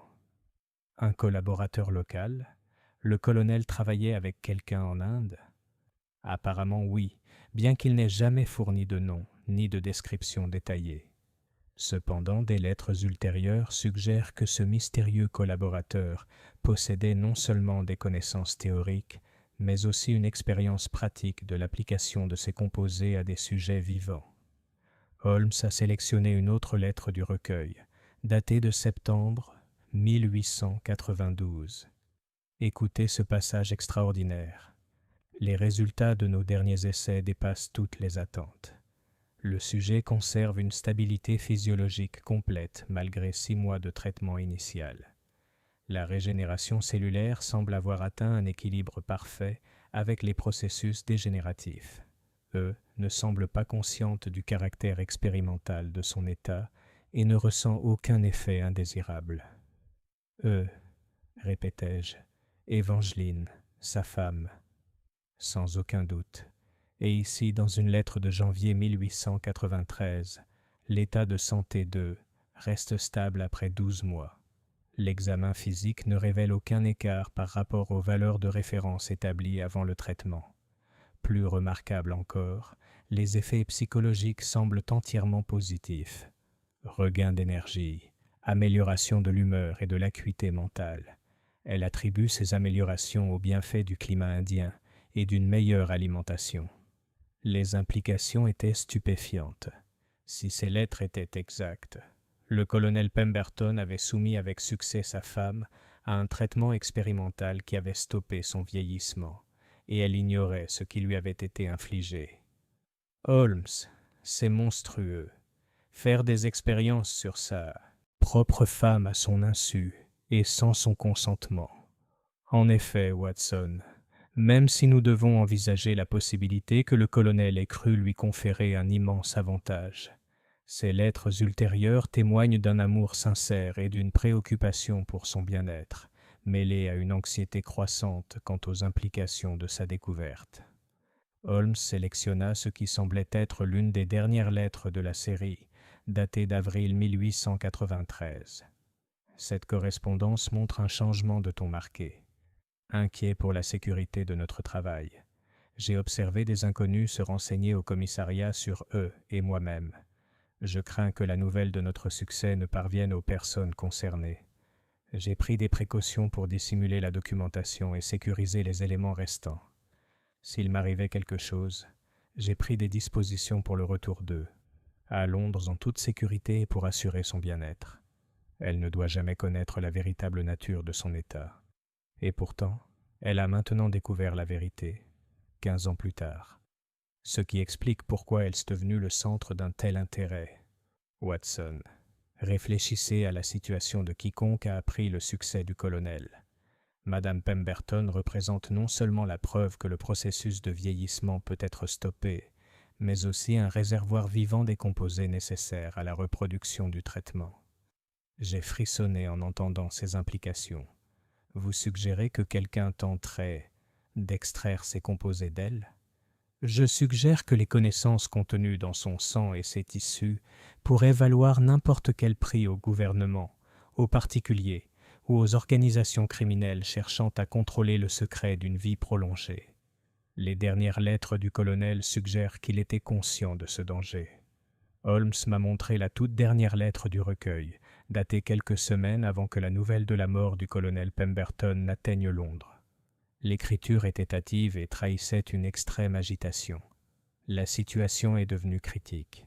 Notre collaborateur local a disparu, et je crains qu'il n'ait été enlevé par ceux qui cherchent à exploiter nos découvertes. J'ai détruit tout le matériel de laboratoire et enterré les derniers composés dans un lieu que je suis le seul à connaître. Eudes doit être immédiatement mise en sécurité. J'ai organisé un voyage pour Londres, et je la rejoindrai dès que j'aurai mis en place les dernières mesures de sécurité. Si je ne survis pas pour la rejoindre, elle doit être protégée à tout prix. Le savoir qu'elle détient ne doit jamais tomber entre de mauvaises mains. La lettre était signée d'une main tremblante, et un post-scriptum était ajouté à l'encre différente. J'ai pris des dispositions pour que des documents photographiques soient conservés comme preuve du succès du traitement, si jamais une preuve s'avérait nécessaire. Haversham a reçu pour instruction de maintenir une confidentialité totale. Ainsi, la mort mystérieuse du colonel n'est peut-être pas due à la fièvre, après tout, observai-je. Le timing est certainement révélateur. Il meurt quelques semaines après avoir exprimé ses craintes pour sa sécurité, laissant derrière lui une épouse dont l'état représente l'une des plus grandes découvertes scientifiques de l'histoire de l'humanité. Holmes se leva et commença à faire les 100 pas, son esprit cherchant visiblement à synthétiser les différents éléments de notre enquête. Watson, nous devons envisager la possibilité que le colonel Pemberton ait été assassiné pour l'empêcher de retourner à Londres et que Madame Pemberton soit sous observation depuis son arrivée ici. Mais pourquoi attendre 15 ans pour agir ? Peut-être parce que les implications de son état n'étaient pas immédiatement apparentes. Rappelons qu'elle-même n'était consciente de sa préservation inhabituelle que récemment. Il a peut-être fallu un temps considérable aux personnes concernées pour comprendre ce qu'elles observaient et développer des méthodes pour exploiter son état. Comme interpellée par notre discussion, Madame Hudson se présenta à notre porte pour nous annoncer l'arrivée de Madame Pemberton et demander une audience immédiate pour une affaire urgente. Lorsqu'elle fut présentée à notre logement, je fus frappé par les signes évidents de détresse dans son attitude habituellement calme. « Messieurs, dit-elle sans préambule, j'ai fait une découverte des plus troublantes. Ce matin, en examinant plus attentivement les effets personnels de mon défunt mari, j'ai découvert un compartiment dissimulé dans sa malle de voyage. À l'intérieur se trouvaient des documents qui suggèrent. Elle marqua une pause, visiblement aux prises avec les implications de sa découverte. « Qu'est-ce que cela suggère, Madame Pemberton ?» demanda Holmes doucement. « Cela suggère que j'ai été soumis à des expériences médicales à mon insu et sans mon consentement. Il existe des rapports détaillés des traitements qui m'ont été administrés pendant notre séjour en Inde, ainsi que des observations de leurs effets sur mon état physique. » Elle sortit un petit journal en cuir de son réticule et le tendit à Holmes. « L'écriture est bien celle de mon mari, mais le contenu décrit des procédures et des examens dont je n'ai aucun souvenir. D'après ces documents, on m'administrait régulièrement des composés censés être des compléments alimentaires pour la santé tropicale. Holmes examina le journal avec l'intensité qui le caractérisait, tandis que j'observais l'agitation croissante de Madame Pemberton. La réalité de sa situation commençait clairement à pénétrer sa conscience, et les implications étaient naturellement accablantes. « Madame Pemberton, dis-je doucement, vous devez comprendre que les actes de votre mari, bien que éthiquement discutables, semblent avoir été motivés par un réel souci de votre bien-être. Les traitements qu'il vous a administrés ont préservé votre santé et votre vitalité d'une manière que la médecine qualifierait de miraculeuse. Mais à quel prix, docteur Watson? Je ne suis plus tout à fait humain, n'est-ce pas? Je suis une sorte d'expérience échappée d'un laboratoire. » Holmes leva les yeux du journal avec une expression de détermination farouche. « Madame Pemberton, vous êtes une femme qui a bénéficié, ou qui a été maudite, de circonstances extraordinaires. Plus important encore, vous êtes désormais exposée à un danger considérable face à ceux qui voudraient exploiter votre situation. Nous devons prendre des mesures immédiates pour assurer votre sécurité, pendant que nous nous efforçons de découvrir l'ampleur de ce complot. » Quel genre de danger? Avant que Holmes puisse réagir, un craquement sec de verre brisé retentit dans la rue, suivi du cri d'alarme de Madame Hudson. Holmes s'approcha rapidement de la fenêtre et observa Baker Street, le visage sombre, observant la scène en contrebas. « Watson, armez-vous immédiatement. Il semble que nos mystérieux observateurs aient décidé que la surveillance ne suffisait plus. Madame Pemberton, vous devez rester calme et suivre nos instructions à la lettre.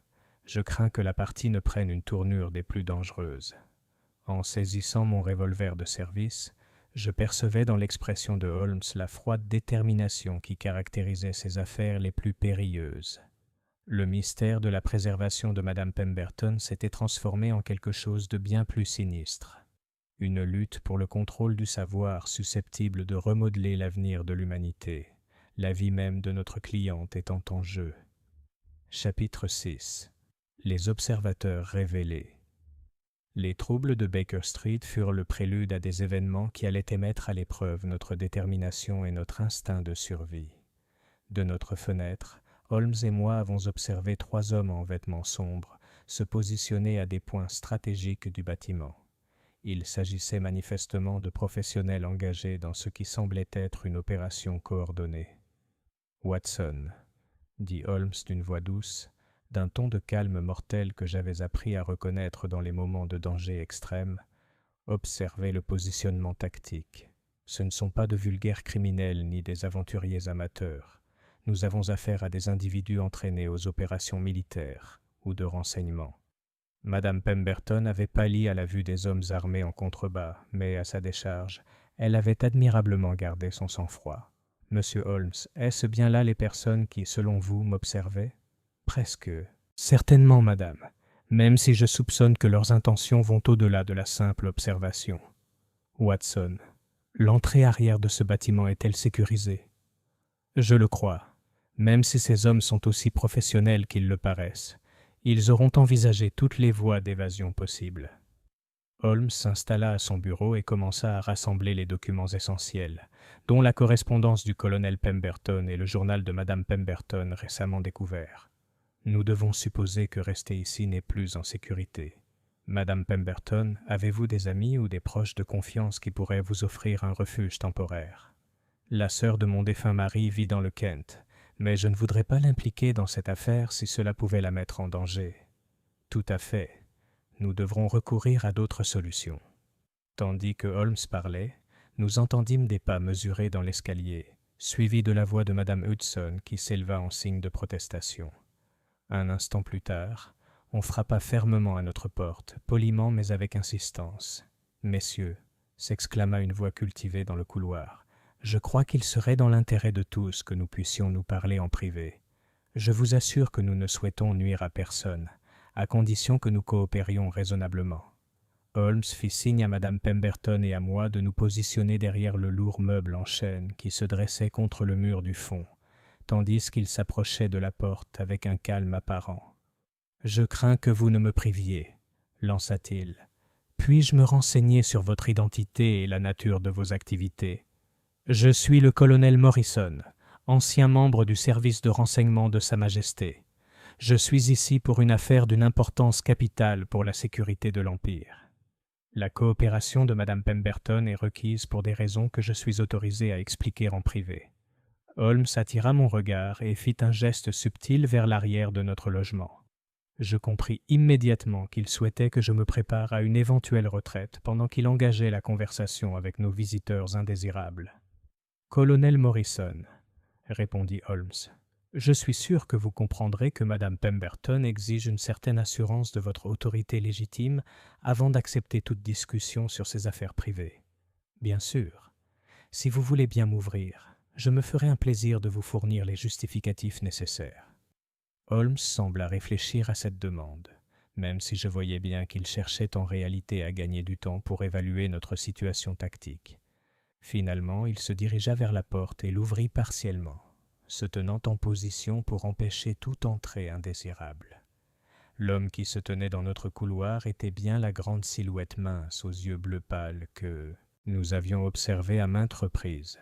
Il portait la tenue et l'allure d'un gentleman, mais quelque chose dans ses manières laissait penser que la violence se cachait sous sa façade civilisée. « Colonel Morrison, » dit Holmes courtoisement, bien que je remarquai que sa main droite restait près du tiroir où il gardait son propre revolver. « Je vous en prie, montrez-moi ces papiers d'identité que vous avez mentionnés. » L'homme produisit ce qui semblait être un document officiel portant divers sceaux et signatures. Holmes l'examina avec un intérêt apparent, même si je soupçonnais qu'il était avant tout préoccupé par le maintien de la position défensive. « Très impressionnant, » observa Holmes. « Cependant, je suis curieux de connaître la nature précise de votre intérêt pour la situation de Madame Pemberton. Monsieur Holmes, je crois que vous savez déjà que l'état de Madame Pemberton représente un enjeu scientifique majeur. Son état a été porté à l'attention de certains services gouvernementaux qui surveillent les évolutions susceptibles d'affecter la sécurité nationale. Et quel aspect spécifique de son état considérez-vous comme pertinent par rapport à de telles préoccupations? » Les yeux pâles du colonel Morrison se durciraient légèrement. « Monsieur Holmes, soyons francs. Madame Pemberton a subi un traitement expérimental qui a entraîné l'arrêt complet de son processus naturel de vieillissement. Les implications d'une telle découverte sont incalculables, militaires, politiques et économiques. Je vois. Et l'intérêt de votre gouvernement dans cette affaire serait pour garantir que ces connaissances restent sous contrôle approprié et ne tombent pas entre les mains de puissances étrangères ou d'intérêts privés qui pourraient les exploiter à des fins préjudiciables aux intérêts britanniques. » Holmes hocha la tête, pensif. « C'est une inquiétude légitime, certes. Cependant, je suis curieux de connaître vos méthodes d'enquête. Madame Pemberton a signalé plusieurs cas de surveillance non autorisée et d'intrusion illégale dans son logement. » « Des nécessités regrettables, monsieur Holmes. L'importance de cette affaire justifie certaines irrégularités de procédure. Je vois. Et les recherches du docteur Marcus Vernam, je suppose que vous connaissez également son travail? » À l'évocation du nom du docteur Vernam, l'expression du colonel Morrison subit un changement subtil mais significatif. L'espace d'un instant, je perçus une pointe de surprise ou d'inquiétude, avant que ses traits ne reprennent leur neutralité soigneusement maîtrisée. Les recherches théoriques du docteur Vernam ont été suivies par les autorités compétentes, répondit-il prudemment. Cependant, notre principal intérêt réside dans les applications pratiques qui semblent avoir été obtenues grâce aux travaux du colonel Pemberton en Inde.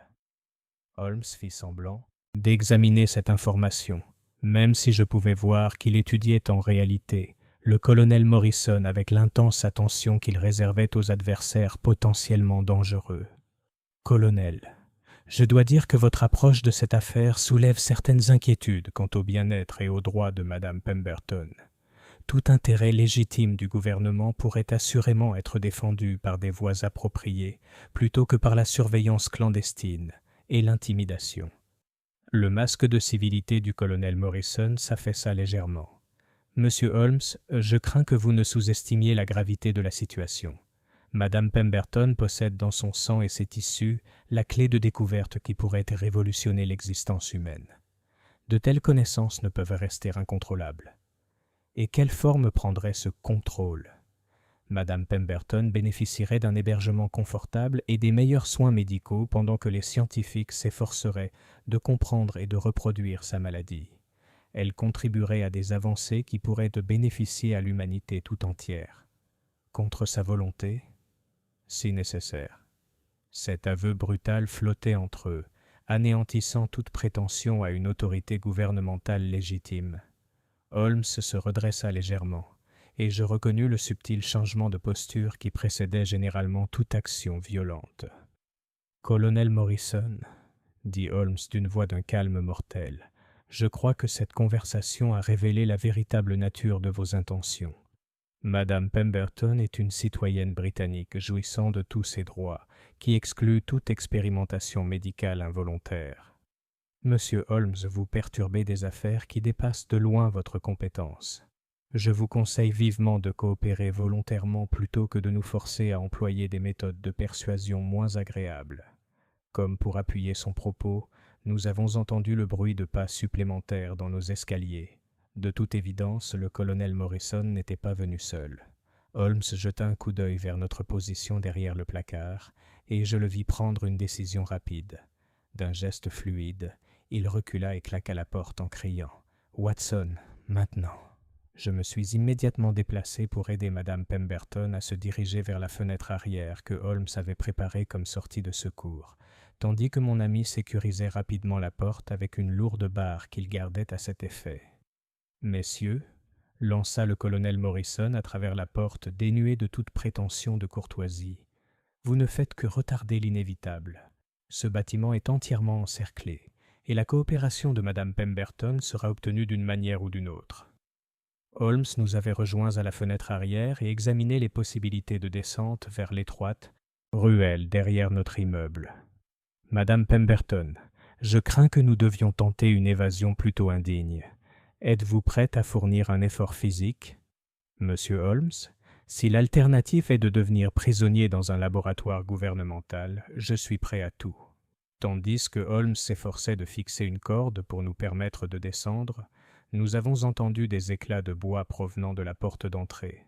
Le colonel Morrison et ses complices étaient manifestement prêts à employer la force pour atteindre leurs objectifs. « Watson, » dit Holmes d'un ton pressant, « aidez Madame Pemberton à descendre pendant que je vous protège. Nous devons atteindre le niveau de la rue et trouver un autre moyen de transport avant qu'ils ne puissent réorganiser leurs forces. » Les minutes suivantes s'écoulèrent dans un tourbillon d'activités désespérées. Madame Pemberton, malgré ses longues jupes et le caractère indigne de notre fuite, réussit la descente par la corde avec une grâce et un courage remarquables. Je la suivis immédiatement, tandis que Holmes resta à la fenêtre pour décourager toute poursuite. Alors que nous atteignions l'allée, j'entendais les bruits de nos logements minutieusement fouillés à l'étage, accompagnés des ordres de plus en plus colériques du colonel Morrison à ses subordonnés. « Par ici », appela doucement Holmes en nous rejoignant dans la ruelle. « J'ai un fiacre qui m'attend 3 rues plus loin. Une précaution que j'ai prise ce matin quand il est devenu évident qu'une confrontation était inévitable. » Tandis que nous avancions dans les passages étroits derrière Baker Street, je ne pouvais m'empêcher d'admirer la prévoyance de Holmes, qui s'était préparé précisément à cette éventualité. Cependant, j'étais aussi parfaitement conscient que notre évasion n'était que le début d'un conflit qui promettait d'être bien plus vaste et dangereux. « Holmes, » dis-je doucement tandis que nous traversions l'ombre, « nous ne pouvons sûrement pas continuer à échapper à ces gens indéfiniment. S'ils représentent une autorité gouvernementale légitime, Watson, les méthodes et les intentions du colonel Morrison vous ont-elles semblé relever d'une autorité légitime ? Je soupçonne que nous avons affaire à une organisation privée qui pourrait utiliser des références gouvernementales pour servir ses propres intérêts. Malgré le stress extrême de notre situation, Madame Pemberton avait conservé un sang-froid remarquable tout au long de l'évasion. Monsieur Holmes, si ces gens ne sont pas des agents du gouvernement, alors qui sont-ils et que me veulent-ils vraiment ? Madame, je crois que nous sommes confrontés à une organisation qui cherche à monopoliser le secret de la vie prolongée à ses propres fins, qu'elles soient financières, politiques ou personnelle. Les conséquences de votre état sont si stupéfiantes qu'elles y attireraient l'attention des individus les plus puissants et les plus impitoyables du monde. Alors que nous arrivions au fiacre qui nous attendait, Holmes donna rapidement des instructions au chauffeur, tout en aidant Madame Pemberton à monter dans le véhicule. Je percevais dans son expression la détermination farouche qui caractérisait ses cas les plus graves, alliée à un trait que j'observais rarement chez mon ami. Une réelle préoccupation pour la sécurité physique de notre client. « Où allons-nous » demanda Madame Pemberton tandis que notre taxi sillonnait les rues londoniennes plongées dans l'obscurité. « Au seul endroit où nous pourrons trouver refuge et réponse, » répondit Holmes. « Nous allons rendre une visite imprévue au docteur Marcus Vernam et cette fois, nous exigerons sa pleine coopération. » Tandis que notre fiacre nous transportait à travers les rues brumeuses de Londres, je ne pouvais m'empêcher de penser que nous étions entrés dans un monde de danger sans précédent. L'affaire de la mystérieuse préservation de Madame Pemberton s'était transformée en une lutte acharnée contre des forces prêtes à tout pour s'emparer du secret de la jeunesse éternelle, et nous étions apparemment le seul obstacle qui séparait notre cliente d'un sort peut-être pire que la mort elle-même. Chapitre 7. Le seau brisé. Ce n'était pas la rupture d'un seau, ni le souffle du vent contre la fenêtre, qui annonçait le changement dans notre affaire. C'était le pressentiment qui s'insinuait dans mes pensées, comme l'ombre d'une menace menaçante. Holmes, comme d'habitude, n'avait pas révélé l'intégralité de ses pensées, mais je n'étais pas dupe. J'avais appris au fil des ans que mon compagnon était méticuleux et qu'il se préparait à quelque chose d'important. L'affaire de la mariée éternelle avait pris une tournure curieuse. Au départ, nous avions été attirés par la disparition mystérieuse d'une femme disparue quelques heures seulement après son mariage, laissant derrière elle une pièce carbonisée et vide. La mariée, Margaret Harrow, avait épousé le comte de Falkirk, un homme dont la richesse n'avait d'égal que son pouvoir dans les cercles aristocratiques de Londres. Cependant, les circonstances de sa disparition étaient rapidement devenues étranges, voire presque impossibles à expliquer. Holmes, bien sûr, avait tiré la première de ses nombreuses déductions lors de notre première visite à la majestueuse maison de ville du comte. Je n'avais observé que l'évident. Un portrait de famille au-dessus de la cheminée, une photo de la mariée dans un cadre argenté aux côtés de son nouveau mari, les lourds rideaux tirés pour se protéger de la fraîcheur du soir. Mais Holmes avait immédiatement remarqué les détails subtils et discrets. L'odeur particulière qui flottait dans l'air, les légères rayures sur le parquet indiquant un mouvement récent, et surtout, le seau brisé sur la robe de mariée. C'était comme si quelqu'un, ou quelque chose, avait tenté de toucher au tissu même de sa robe avant qu'elle ne disparaisse sans laisser de traces. Cette première nuit, j'avais été laissé dans le noir, comme souvent, tandis qu'Holmes poursuivait son enquête silencieuse, presque invisible.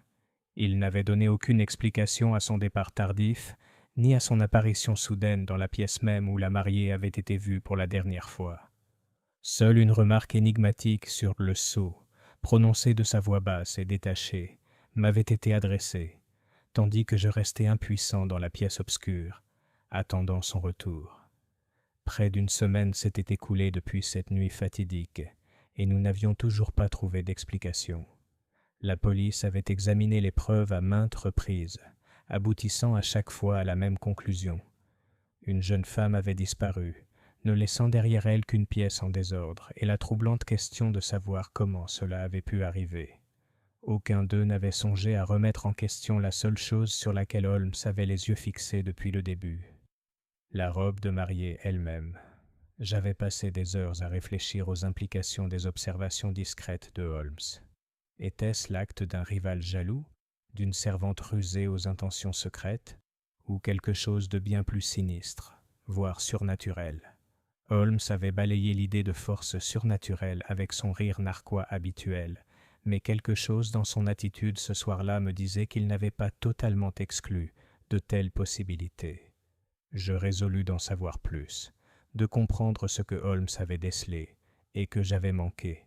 Cet après-midi-là, alors qu'un épais brouillard s'installait sur les rues de Londres, Holmes prépara le terrain pour sa prochaine action.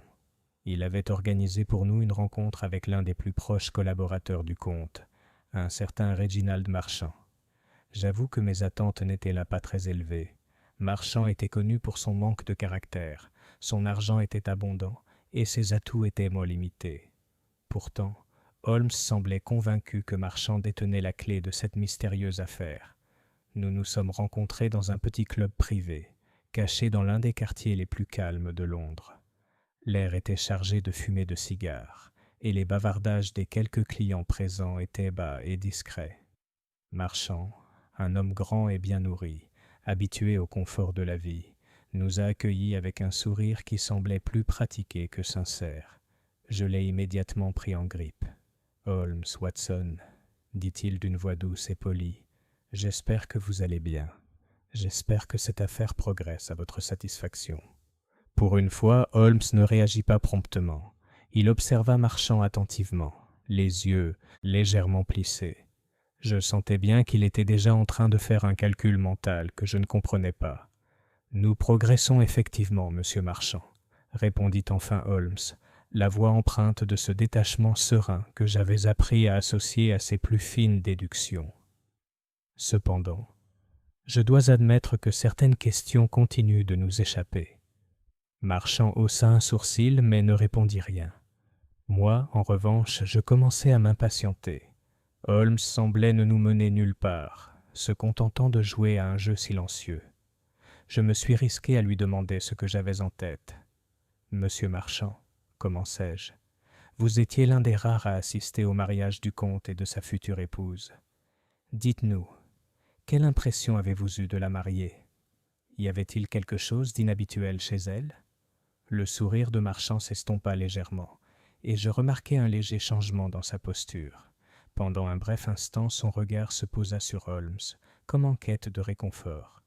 Mais Holmes resta aussi indéchiffrable que jamais. Son expression a changé. « Pourquoi posez-vous de telles questions ?» répondit Marchand, la voix teintée d'agacement. « La mariée était une belle femme, une créature charmante, et je suis sûr que le comte sera profondément affecté par sa disparition. Mais pour ce qui est de l'inhabituel, non, rien d'inhabituel. » Holmes hocha lentement la tête, comme s'il digérait chaque mot. Il orienta ensuite la conversation dans une direction que je n'avais pas anticipée. « Dites-moi, monsieur Marchand, » dit Holmes d'une voix calme mais autoritaire, « connaissez-vous quelqu'un qui aurait pu se préoccuper du bonheur du comte, pour ainsi dire? Une femme, peut-être, avec qui le comte aurait eu une liaison avant son mariage ?» Je vis Marchand se hérisser à la question. Il détourna le regard, ses doigts tapotant nerveusement la coudoir de son fauteuil. « Holmes, tu n'es pas sérieux, » dit-il d'une voix plus forte. « C'est de la pure spéculation. Il n'y a rien eu de tel. » Mais je voyais bien que Holmes ne se laissait pas influencer si facilement. Il avait touché une corde sensible chez Marchand, une corde qui ne collait pas. Holmes se pencha en avant, son regard s'accrochant à celui de Marchand dans un défi silencieux. C'est alors que je compris. Holmes tendait son piège. Je ne pouvais prédire la suite, mais une chose était sûre. Holmes n'était pas loin de découvrir la vérité. Et une fois de plus, je me suis retrouvé impuissant à observer tandis qu'il tissait sa toile de déduction autour de nous tous. La tension dans la pièce s'intensifia, et je sentis un étrange sentiment d'inévitabilité m'envahir. Nous étions à l'aube de quelque chose, un mystère qui s'éclaircissait, qui promettait de ne laisser aucune pierre non retournée, aucun détail ignoré, tandis que Holmes se rasseyait, l'expression toujours impénétrable. Je me demandais comment il voyait l'affaire maintenant. C'était comme si une dernière pièce se mettait en place. Et pourtant, alors que j'étais assis là, je me suis rendu compte qu'il y avait quelque chose d'encore plus troublant que le mystère lui-même, la certitude troublante que, quoi qu'Holmes ait découvert, nous n'étions pas prêts pour ce qui nous attendait. Chapitre 8. La main invisible. Le brouillard ne s'était pas dissipé lorsque nous sommes rentrés dans nos chambres de Baker Street. Il s'accrochait au pavé comme un voile épais, étouffant le bruit et plongeant le monde dans un gris trouble. Holmes était assis dans son fauteuil habituel près de la fenêtre, la seule lumière de la pièce provenant du feu doux qui crépitait dans l'âtre. Son esprit était visiblement ailleurs. perdu dans le labyrinthe de l'affaire. Pour ma part, j'étais loin d'être satisfait. Plus je repensais aux événements de la semaine écoulée, la mariée disparue, le seau brisé, les paroles énigmatiques de Marchand, plus je ressentais le poids de l'incertitude. Quelque chose dans cette affaire, quelque chose de plus profond que l'évidence, me rongeait. Mais malgré tous mes efforts, je n'y parvenais pas. Holmes, cependant, n'était pas homme à négliger le moindre détail, et c'est dans le silence de cette soirée brumeuse que j'ai enfin vu la conclusion de notre enquête se dévoiler sous mes yeux. « Watson, » commença Holmes, sa voix coupant le silence, « as-tu été attentif ?»« Bien sûr, » répondis-je en fronçant les sourcils. « Mais, Holmes, nous ne semblons pas plus près d'une résolution. Marchand est toujours aussi insaisissable, et les indices... » « Ah, mais vous passez complètement à côté de l'essentiel, » m'interrompit Holmes me transperçant du regard. « Ce ne sont pas les indices qu'il nous faut trouver, Watson. C'est le schéma. C'est ce schéma qui nous a échappé. » Je me suis penché en avant, la curiosité piquée. « Que veux-tu dire ?»« La robe de mariée, Watson, » dit Holmes les yeux plissés. « La robe est sa clé. » Ce n'était pas une robe ordinaire, c'était un vêtement destiné à quelqu'un d'autre. Je clignai des yeux, surprise par cette révélation. Mais Holmes, elle était faite pour la mariée. La robe était parfaite, sur mesure. « Parfaite ?» rétorqua Holmes d'une voix cinglante. « Non, Watson, ce n'était pas le cas. La robe a été retouchée après confection. Une couche cachée a été cousue après coup. Une couche qui n'était pas censée être visible. » Je me suis levé brusquement, l'esprit en ébullition. Mais pourquoi ? Pourquoi quelqu'un irait-il jusqu'à ce point ? « Ah !» répondit Holmes. « C'est la question à laquelle nous devons répondre. La mariée n'était pas censée être la mariée, Watson. Elle faisait partie d'un complot bien plus sinistre. » Un frisson me parcourut l'échine en digérant les paroles de Holmes. Il avait raison, bien sûr. Tout commença à prendre sens. La robe scellée, la couche cachée, la disparition inexplicable. Il ne s'agissait pas d'une mariée disparue, mais d'un échange d'identité. Holmes avait passé les jours précédents à examiner les documents financiers du comte, ainsi que la correspondance avec sa future épouse. Il avait découvert quelque chose d'assez étrange. Un vieux portrait de famille dissimulé derrière un faux panneau dans le bureau du comte. Le portrait représentait une femme ressemblant à la mariée, à la différence qu'il s'agissait d'un tableau beaucoup plus ancien, datant d'au moins 20 ans. Les pièces du puzzle commençaient à se mettre en place. La femme qui avait épousé le comte n'était pas Margaret Arrow. La vraie Margaret avait disparu depuis longtemps. Celle qui était désormais son épouse, disparue si mystérieusement, était une toute autre personne. Une femme qui vivait dans l'ombre, arborant le visage d'une épouse décédée. Je restais immobile, l'esprit aux prises avec l'énormité de cette prise de conscience. « Holmes, veux-tu dire que la femme disparue n'était pas la mariée ?» Holmes hocha brusquement la tête. « Exactement, Watson. C'est un cas classique de substitution. Une femme a pris la place d'une autre et toute cette mascarade a été jouée au profit du comte. Et pour des raisons bien plus sombres qu'on ne l'imaginait. » Mon cœur s'emballa en comprenant l'énormité des sous-entendus de Holmes. Mais pourquoi ? Que pouvait-elle bien gagner à une telle tromperie ? Les lèvres de Holmes s'étirèrent en un rare et léger sourire. La question, Watson, n'est pas ce qu'elle a gagné, mais Wemsel fuyait.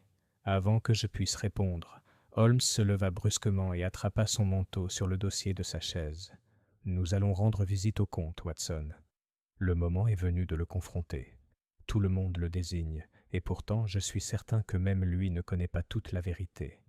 La maison du comte était un lieu sombre et menaçant, même dans les meilleures conditions. Ce soir, cependant, alors que nous approchions de la porte, le brouillard semblait s'être épaissi, enveloppant le bâtiment d'un manteau presque oppressant. Le comte nous attendait dans son bureau, le visage crispé par l'inquiétude. Ses yeux s'écarquillèrent de surprise lorsque Holmes et moi entrâmes dans la pièce. « Holmes, Watson, qu'avez-vous découvert ?» La voix du comte était presque désespérée. « S'il vous plaît, dites-moi que vous avez trouvé Margaret. » Holmes resta silencieux un instant, son regard froid fixé sur le comte. « Non, monseigneur, dit-il finalement. Je n'ai pas trouvé Margaret, mais je crois avoir trouvé autre chose. Le visage du comte se vida de ses couleurs. Que voulez-vous dire? Je voyais le trouble sur le visage de l'homme, et je n'avais aucun doute qu'il avait été manipulé d'une manière qui dépassait son entendement. Votre épouse n'a jamais été votre épouse, monseigneur, dit Holmes d'une voix douce mais mortelle. La femme que vous avez épousée, celle qui a disparu, était une imposteuse. Le visage du comte se tordit de confusion. De quoi parlez-vous? Holmes l'interrompit. La vraie Margaret Harrow a disparu depuis longtemps. Vous étiez marié à une femme qui a pris sa place, une femme bien plus âgée qu'elle n'en a l'air. Une lueur de reconnaissance passa sur le visage du comte, et il se laissa retomber dans son fauteuil. Non, non, c'est impossible. Qui est-elle? C'était quelqu'un qui connaissait vos secrets, dit Holmes. Quelqu'un qui vivait dans l'ombre depuis des années. Votre ancienne amante, peut-être. Une femme qui exerçait autrefois un pouvoir sur vous, et qui est revenue pour revendiquer ce qu'elle croit lui appartenir. Le regard du comte se déplaça, soudain lointain, comme s'il se remémorait quelque chose d'un recoin oublié de son esprit. Puis, avec une soudaineté qui me surprit, il se leva. « J'ai été un imbécile, » murmura-t-il. « Mais maintenant, c'est trop tard. » Holmes fit un pas en avant, le visage solennel. « Il n'est jamais trop tard, monseigneur. Mais la vérité ne peut plus être cachée. La femme que vous avez épousée, la remplaçante de Margaret, est bien plus dangereuse que vous ne le pensez. Ce n'est pas une simple imposteuse, c'est une experte en manipulation. » Et juste au moment où Holmes prononçait ces derniers mots, j'ai lu la vérité dans les yeux du comte. Il savait, au fond, il le savait depuis toujours. L'affaire était résolue, mais le soulagement que j'espérais ne vint jamais. Au lieu de cela, je fus envahi par un profond et troublant malaise. Le mystère de la mariée éternelle avait été percé, mais il nous avait menés sur un chemin plus sombre que tout ce que j'avais imaginé. En quittant la maison du comte, je ne pus m'empêcher de me demander quels autres secrets Londres cachait, des secrets qui, pour l'instant, resteraient enfouis dans le brouillard. Holmes, comme toujours, garda le silence. Mais je savais, aussi sûrement que je connaissais mon propre nom, qu'il n'aurait de cesse que le moindre secret ne soit révélé, aussi dérangeant soit-il.